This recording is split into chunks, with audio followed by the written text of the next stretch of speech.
In the collective consciousness of the American Southwest, there exists a dread far older than the first colonial fort, a terror whispered not in English, but in the Navajo tongue. We call them Skinwalkers. Ye na loshi. By means of it, it goes along. The definition is terrifyingly simple.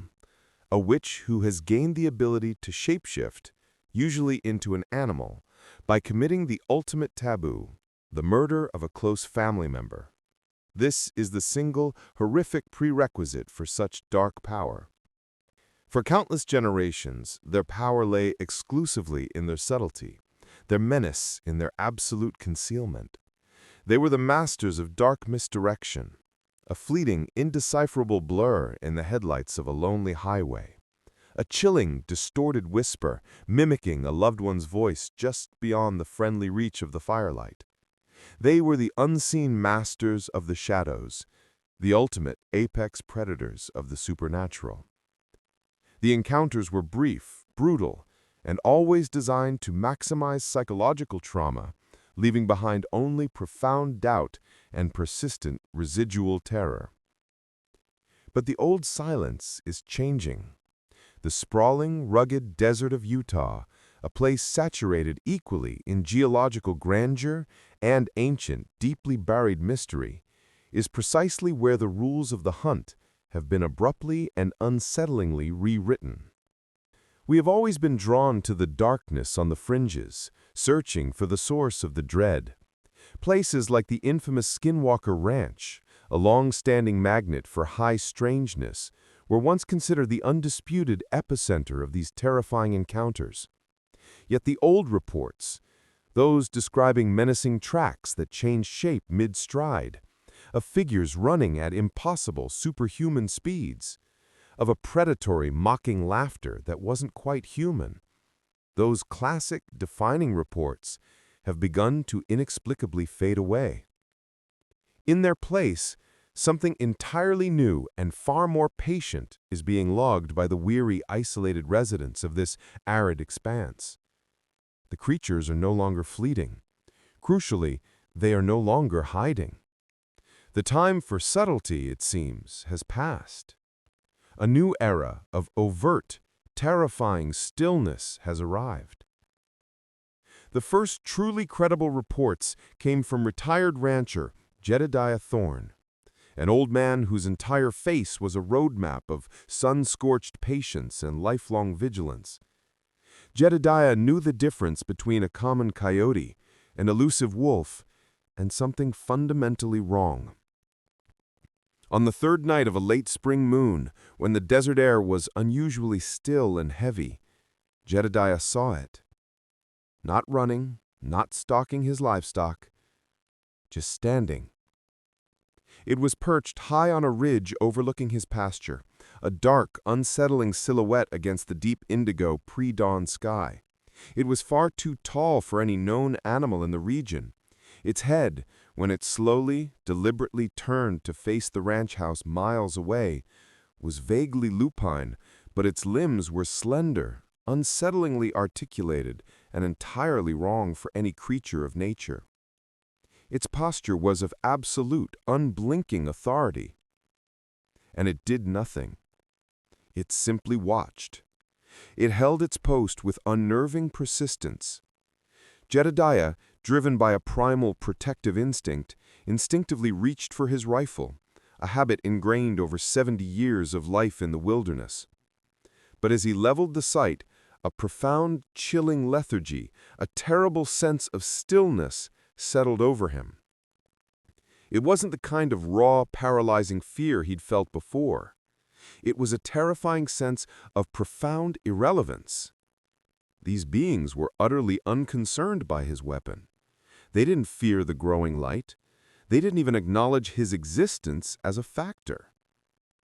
It stood there, motionless, a perfect monument of silent menace for 47 excruciating minutes, until the sun finally crested the horizon and began to burn the long shadows clean.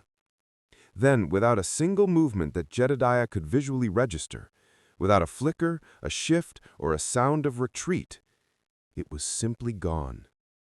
It hadn't fled.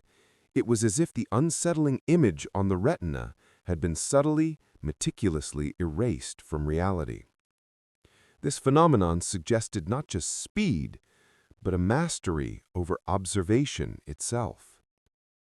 This became the new terrifying model, the unblinking vigil. Reports flooded in, not of violent attacks or chases, but purely of observation. In the isolated communities skirting the Navajo Nation, people saw them everywhere, by the cracked, dry creek beds, at the periphery of the weak town lights, on the highest, most inaccessible mesas. They never moved closer and never betrayed any sign of human curiosity or animal hunger. Yes, they were skinwalkers, but now they were performing a new, clearly defined role. They were not hunters. They were no longer the personal stalkers of men. They were scouts. Part 2. Dr. Aris Thorne and the Pattern Recognition. The phenomenon needed a rigorous framework. It needed someone who understood both the profound weight of the ancient dread and the disciplined demands of modern scientific skepticism. That person was Dr. Aris Thorne, an anthropologist and folklorist who had been reluctantly drawn back to the vast stillness of the desert by his grandfather's unnervingly precise accounts. Aris initially did not believe in monsters. He believed in culture, in shared human psychology, and in the pressure of environmental isolation.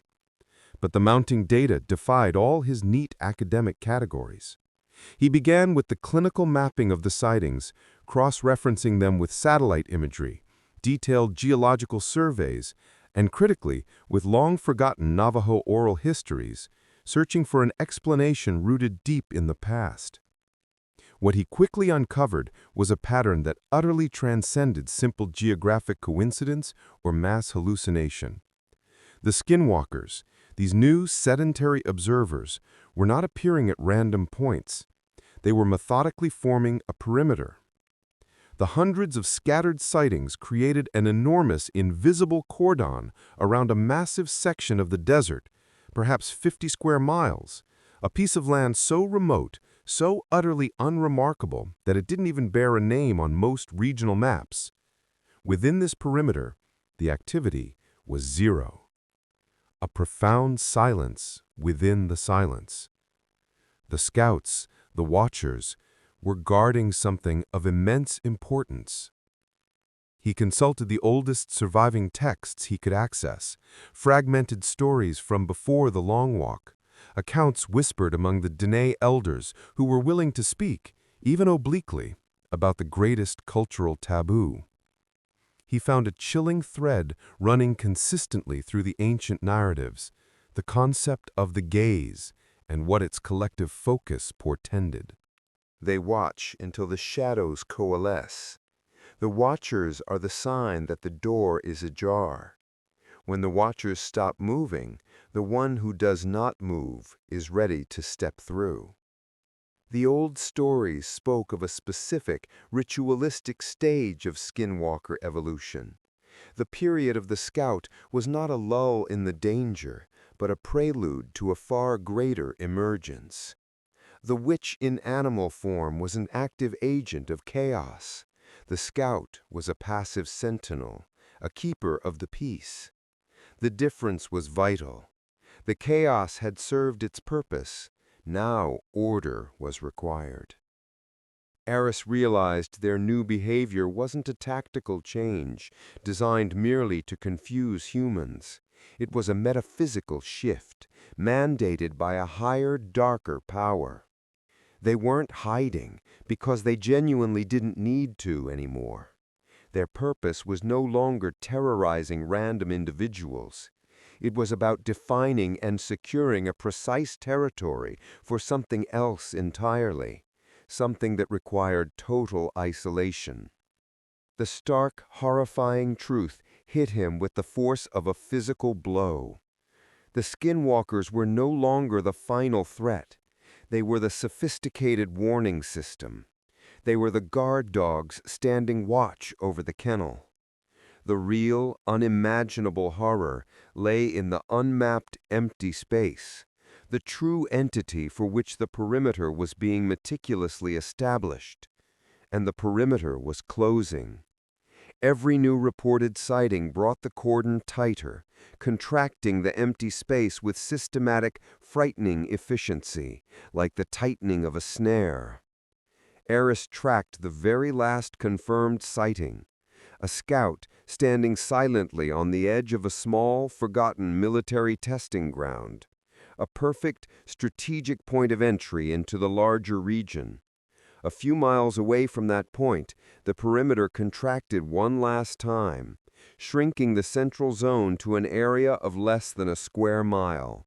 The preparation was complete. The signal had been given. He knew what he had to do. He had to cross the line of observation. He had to enter the center to understand the source of the coming darkness and determine its true nature before it had a chance to fully manifest. Part 3. Crossing the Cordon. On a moonless night, cloaked in the absolute darkness of the arid valley, Eris Thorn breached the perimeter. He moved silently on foot, carrying only a high-end thermal camera and a directional microphone, determined to gather undeniable, scientific proof of the entity the scouts were protecting, even if it meant risking his life. The moment he stepped past the theoretical boundary line, the air changed drastically. It wasn't just the natural temperature drop of the desert night. It was the fundamental quality of the silence. Outside the cordon, there was the normal, if sparse, symphony of the wilderness, the frantic hum of insects, the distant cry of an owl, the ceaseless whisper of the wind. Inside, there was an utter negation of sound. The silence was so profound it felt like a pressurized vacuum, a physical weight pressing painfully on his eardrums. He turned on the thermal camera. The desert terrain lit up in familiar shades of red and yellow, the heat signatures of the rocks and dormant bushes.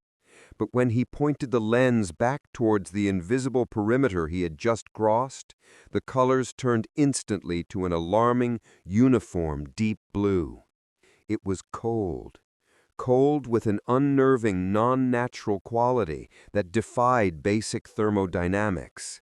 The Skinwalker scouts weren't just observing the center. They were actively radiating a non-natural cold field, a barrier of low energy, a way to discourage life, sound, and common thermal detection.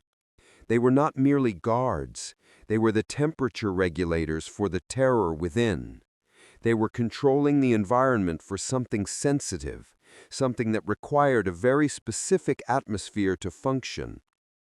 As he ventured deeper, the stillness became a terrifying, crushing weight. He noticed the geological features around him were wrong. The rock formations, the arrangement of stones, seemed unnatural. They were too smooth, too regularly shaped like petrified, unfinished construction. Nothing in nature forms such stark, unsettling geometry. Then the sound returned.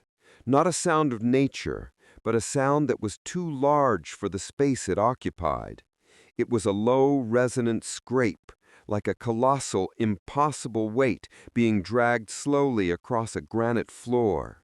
It felt, not just heard with the ears, but felt, a deep, grating vibration rattling the bones deep in his chest. It suggested unimaginable mass in motion. He moved cautiously toward the epicenter of the sound, driven by a terrible compulsion for knowledge. He found the structure, not built by human hands, and certainly not made of naturally formed rock. It was a colossal, black, utterly monolithic structure, an obsidian monolith jutting 70 feet from the earth like a fang ripped from a dead god's mouth.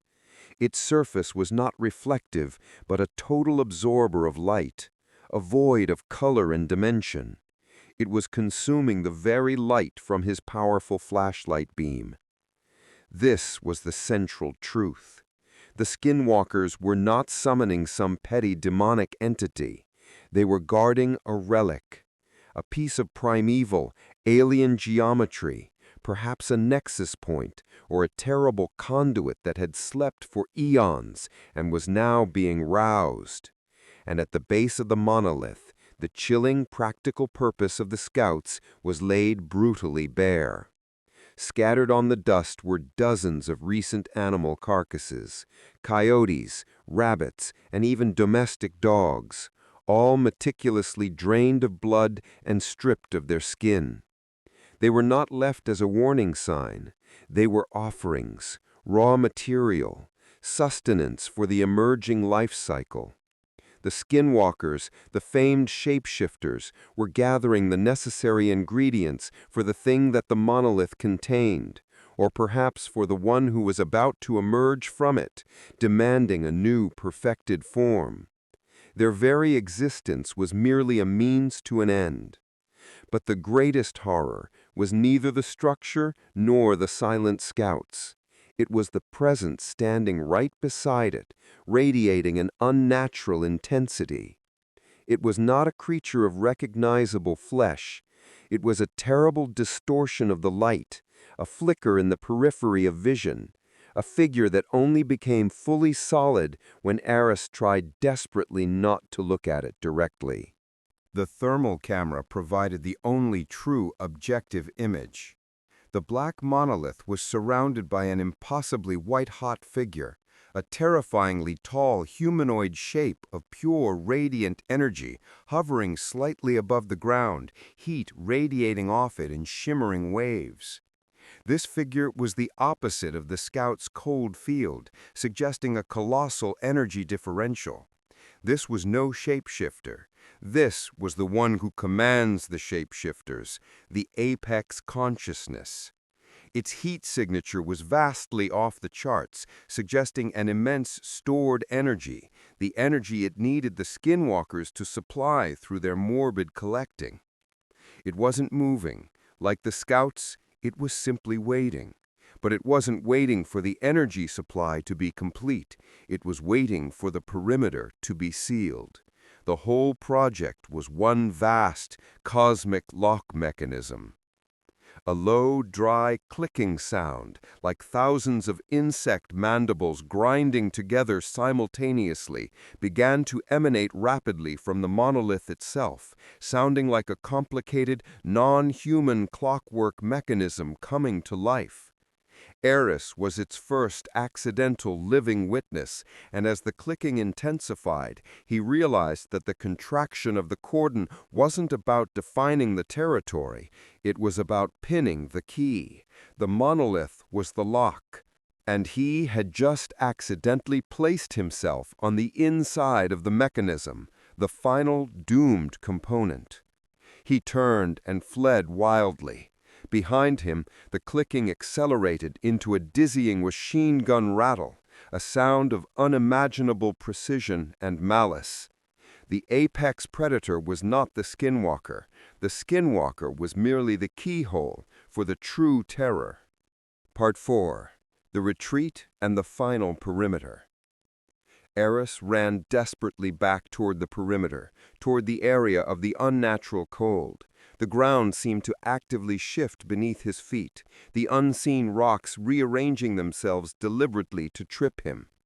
The apex consciousness didn't pursue. It didn't need to expend the energy. It had its lieutenants, and the desert itself was its servant. The clicking noise continued its relentless pursuit. A new, terrifying sound joined it, a close-by, distorted, low-pitched predatory howl, the sound of a Skinwalker finally roused from its vigil, no longer passive, but actively hunting. He reached the blue thermal barrier, the cordon of cold air. He pushed through it, and instantly the ambient noise of the desert flooded back in, the dry wind, the insistent hum of the night insects.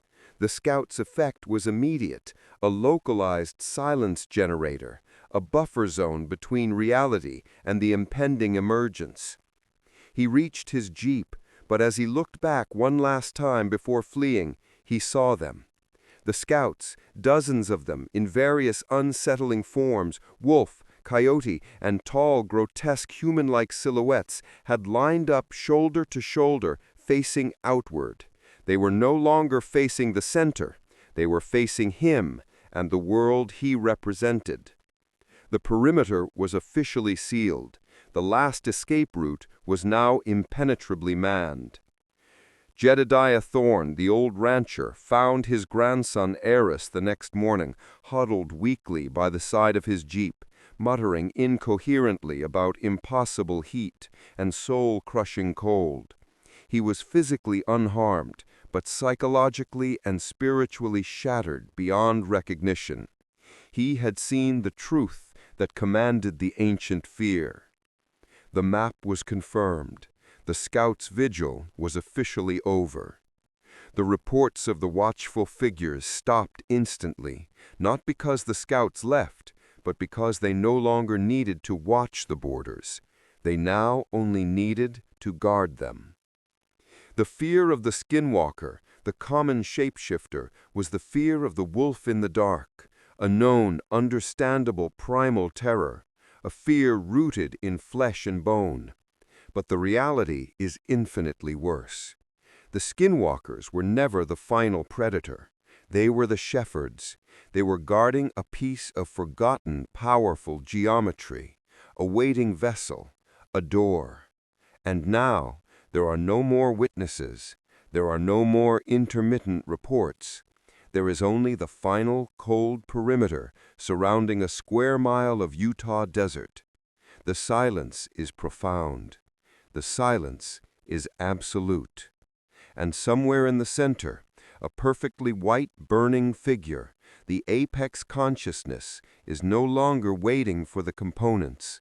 It is preparing its new, terrible form for the world beyond the cordon. The Skinwalkers have stepped back fully into the shadows, not out of fear, not out of retreat, but because their dark, monumental work is finally, irrevocably done.